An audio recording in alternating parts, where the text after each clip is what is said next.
When I finished Final Fantasy III, my conclusion was that it was a step forward from the earlier games mechanically, but that it failed to do anything interesting, either with those mechanics or with its story. Well, right from the get-go with Final Fantasy IV, I saw how Square took the advances of Final Fantasy III and used them to craft a compelling story that fleshed out the bare-bones mechanics of the job system. In short, my early impressions of the game were remarkably favorable, despite the fact that I think the ATB system is absolutely nonsensical. I think the point that really got me, the point at which I realized that this game managed to take the bare-bones jobs of Final Fantasy III and do something interesting with them, was the Mom Bomb battle. This is a boss battle that turns into 6 smaller but still strong enemies. And what's fantastic is that there are numerous valid strategies for quickly dealing with these smaller bombs before they explode. Cecil can use Darkness, Yang can use Kick, or, and this is what I happen to use, Edward can sing to them, causing them to become confused and kill each other. I was already enjoying the game at that point, but that battle really got me hooked. Final Fantasy IV, however, offers more than just battles. Let's talk about the story. I was a big fan of Final Fantasy II's more complex narrative. The story in that game is much more interesting in every level than 1 and 3's. Final Fantasy IV simply ups the ante on that. Whereas 2 had a great story but still had many flat characters, Final Fantasy IV is simply brimming with lively, fleshed out individuals.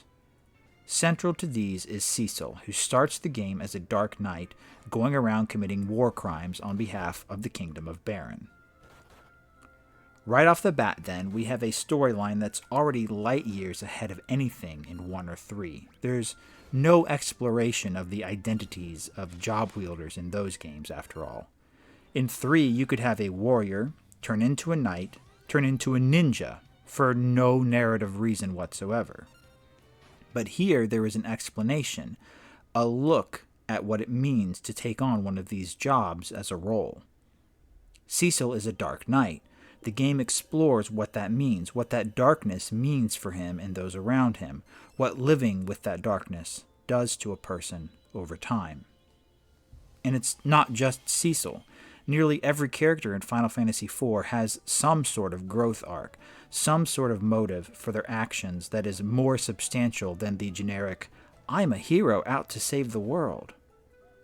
Here at last, in Final Fantasy IV, we find the first real example in the series of the sorts of character-driven, complex narratives that have come to dominate the JRPG world today. While there are many lighthearted moments, and no doubt the storytellers were hampered by hardware restrictions, this is still a more mature story than anything in previous games of the series. That said, I found there to be a fairly high spike in difficulty toward the end. Everything from the giant onward was quite challenging. Oftentimes I would squeak through a battle by the skin of my teeth and have to run back to safety to heal. This higher difficulty level persisted through the end of the game and somewhat soured my positive feelings toward Final Fantasy IV. It's not as bad as 3's random difficulty spikes, but it is noticeable and a bit frustrating. So, grind them levels if you don't want to be annoyed. To sum all this up, Final Fantasy IV takes the seeds of greatness that were sown in previous games and brings them to full bloom, transforming the series into the narrative-driven, risk-taking series that we know today.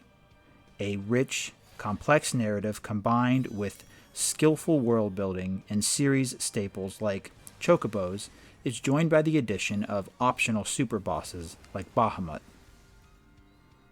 It would even be perfectly legitimate if you've never played an early Final Fantasy game to start with 4, as many of its story beats would not be out of place in a modern JRPG.